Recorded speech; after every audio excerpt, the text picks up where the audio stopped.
We're going to take a look at the basic rules of the game of chess. This tutorial is intended for people who are more on the beginning side, who are not experienced chess players. And in this tutorial I will take a look at the basic rules, at the basic ideas of chess. So hope you will enjoy this.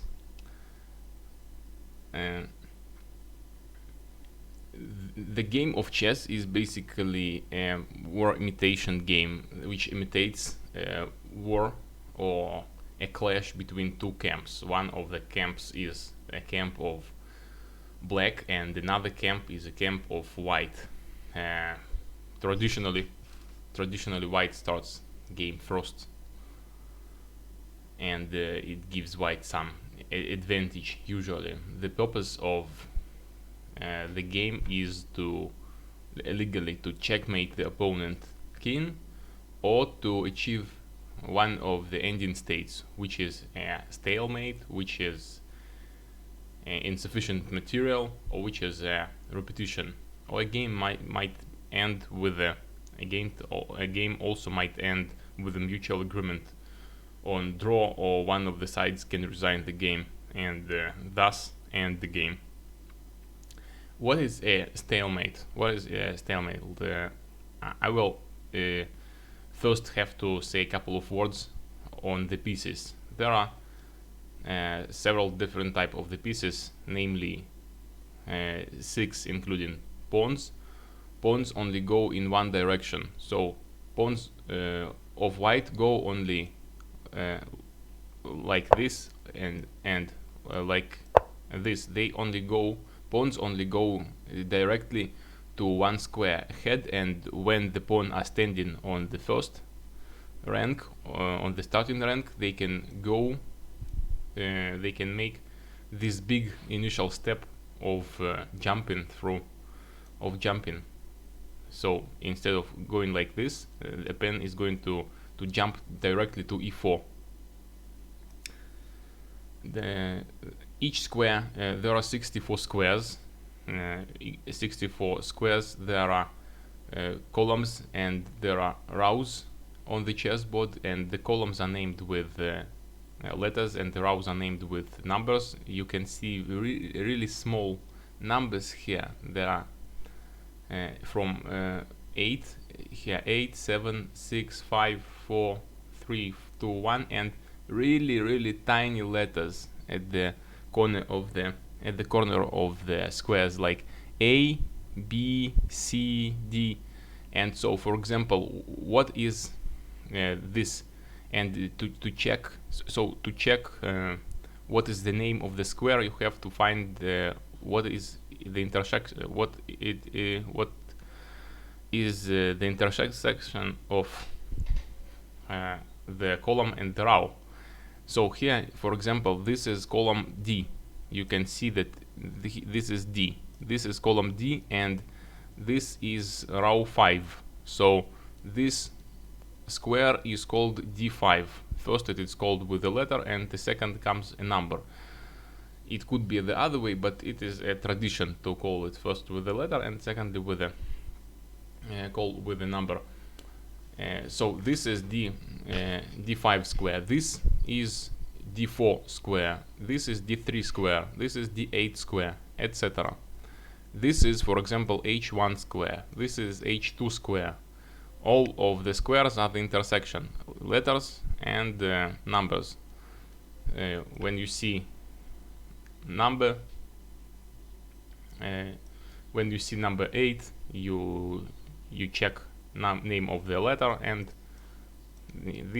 thus you know the name of the square. This is column A, this is row 8, so this square is 8, A8. Pawns only move in one direction. They move only ahead of them, and the black pawn moves in the opposite direction to the white's camp. So if I make the move e4, black can play e6, or black can play e5. For example, in this situation, another option is a capture. A pawn captures, and not like it moves. All other pieces capture like they move, but a pawn captures like this. This is a pawn's capture. When a pawn captures a piece, the piece is gone. The piece is gone, and the pawn goes to the square of the captured piece. So it captured the piece. For example, if now white plays g3, then black can capture like this. f4 takes g3, f g3, or another move that is possible is to play f3.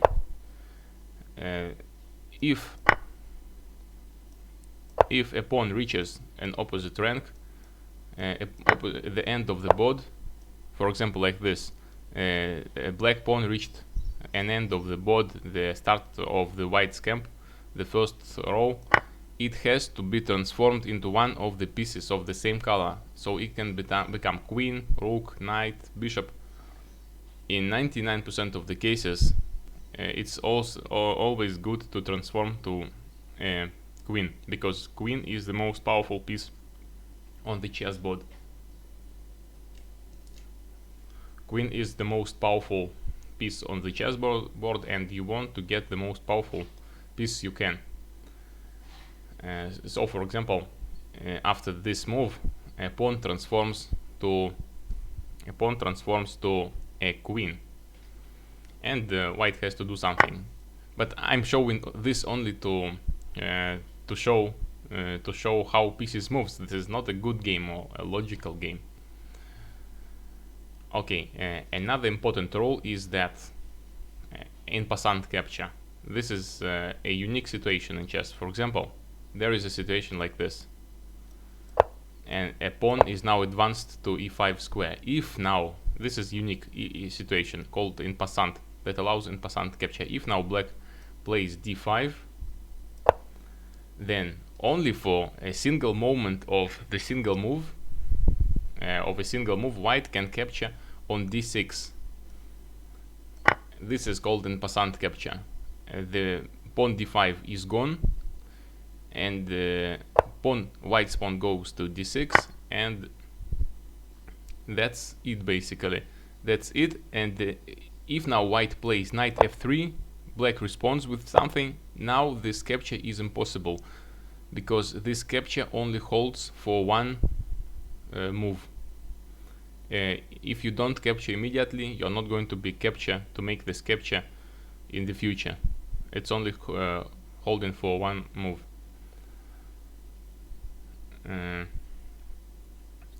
Knight jumps over other pieces like this with something like letter G in Greek language or something, and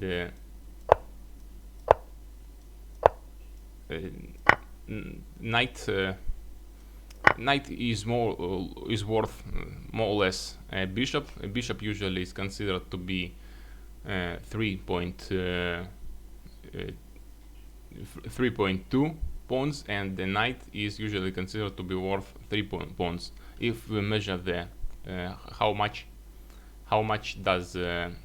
each piece values, what is the valuation of each piece, how valuable each piece is. Knight can jump over other pieces. It capture the same way. It captures the same way it moves, unlike pawns. And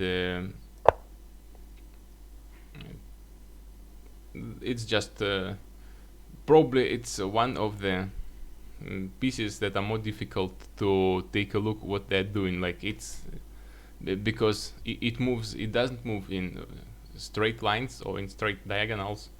It's usually a trickier piece. Knight works very well in combination, in attacking combination with a queen. Another piece that is on the board is a bishop. Bishop moves on diagonals, only on diagonals. So if there are two bishops at the beginning, white squared bishop, black squared bishop, white squared bishop is going to move only on white squares for the rest of the game.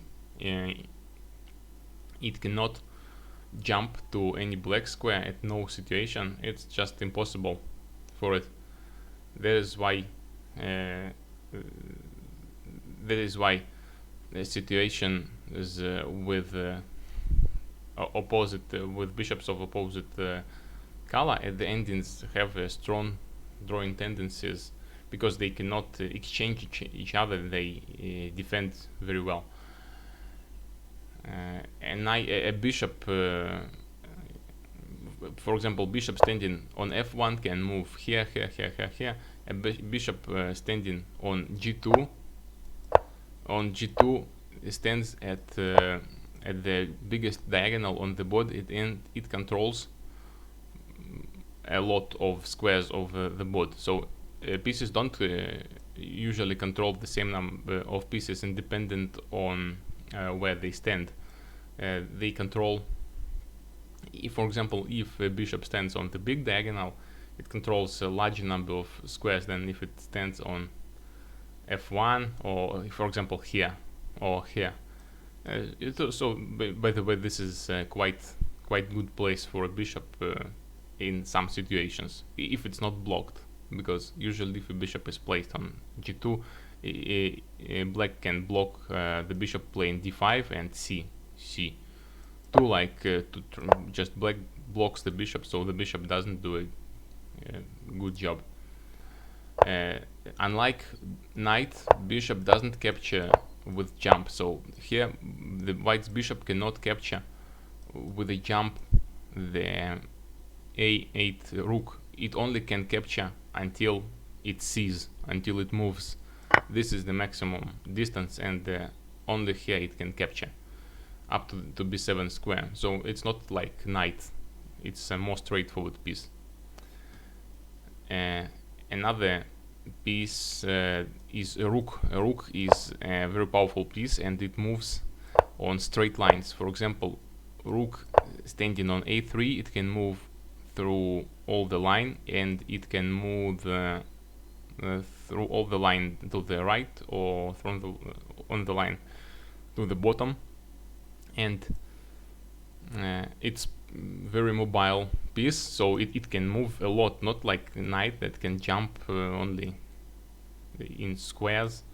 If the board is empty, rook becomes very powerful. Usually rook is worth more than a bishop or a knight, and a rook is usually considered to be worth 5 pawns. 5 pawns. So if you exchange a rook for a bishop, you're at disadvantage, and it's better for you to have something for this. Rook, another piece is the most powerful piece on board, that is queen. Queen is moving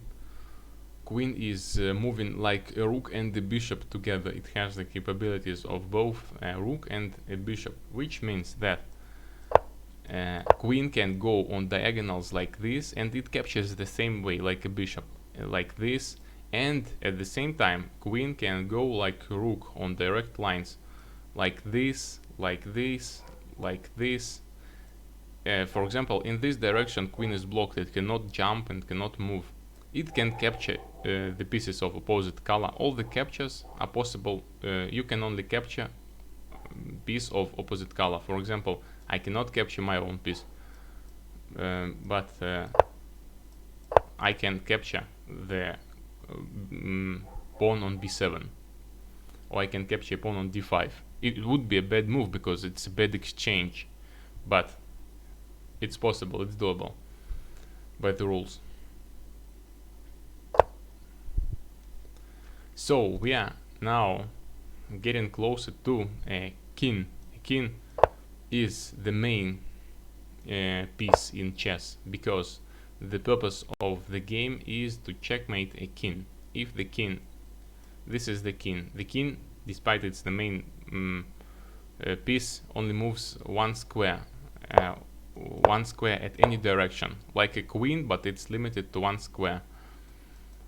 The purpose of the game of chess is to checkmate the king. Checkmate does not mean that you capture, that you take king away from the board. Capture means that you attack king in such a way that the capture is on the following move is inevitable, is unavoidable.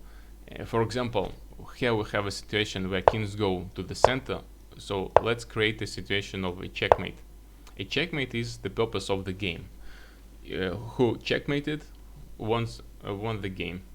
So I play like this. Maybe there is now like this, this,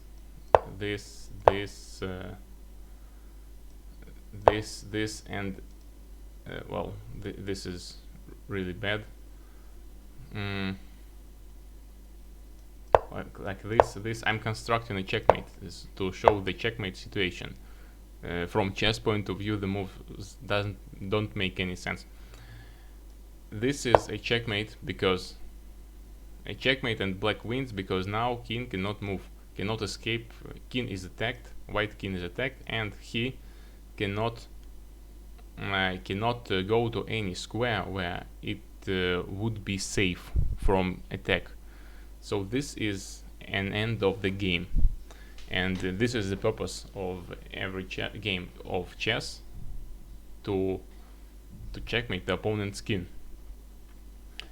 Checkmate is a win. Well, that's it. Another important thing about kings is that it can castle. Kings can castle. What is a castle? A castle is a situation like this where king can go and hide himself into a safe place on the king's side or on the queen's side, which is a bit similar, which is a bit different but similar. So this is the situation. It's done with one move. You take the king and place it on g1 square, and technically it also in over the board games the move has to be performed starting with a king. You take the king and put the king on g1 square, and the rook place the rook on f1, or on virtual board is performed automatically the rook's move.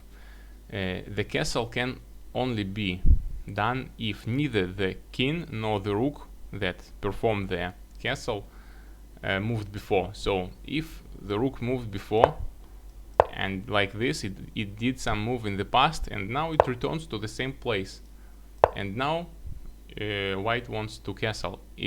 White cannot, because the king, the rook moved, and the same applies to the king. If the king moved, it cannot castle, because only a king that didn't move can castle.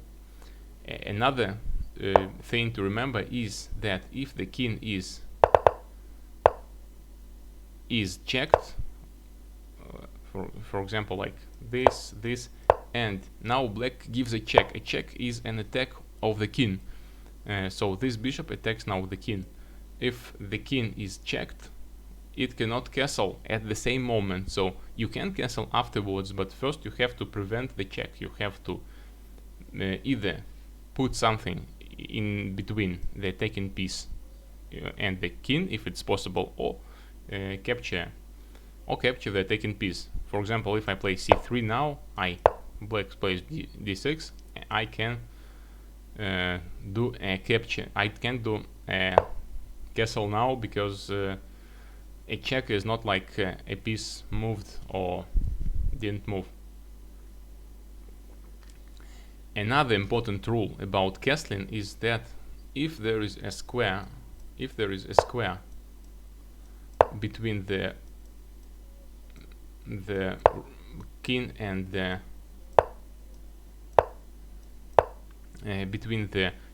the rook, now white wants to castle. White wants to do well, it's black turns. White now wants to do a castle. It cannot do a castle because there is a square attacked by opposing color piece, and this piece is bishop h3. Bishop h3 attacks f1 square, and this prevents castling. So there is no way, or it's impossible for king to pass through attacked square. And similar rules apply with a queenside castle. Queenside castle, which is a situation like this. Now white's king goes to c1 and rook goes to d1. The same rules, similar rules apply. If king is attacked, it cannot castle. If the rook, or if a rook or a queen or a king or the king moved, they cannot castle. If there is a d1 attacked or c1 attacked, castle is not possible. But if there is b1 attacked, castle is possible. For example, you have a situation like this. Square b1 is currently attacked by the bishop, but castle is legal because only a king should not pass through attacked square, not a rook. Rook can't pass through attacked square. Lone castle is possible now. Well, this is what I have for the rules. Want to add that chess is a game of logic. You have to calculate hard. It's not a game where you hide something, some information like poker. It's a game of a lot of calculation, of attack, and also of greed, because material plays a huge role in chess. Material is very important in chess. Okay, thank you for watching.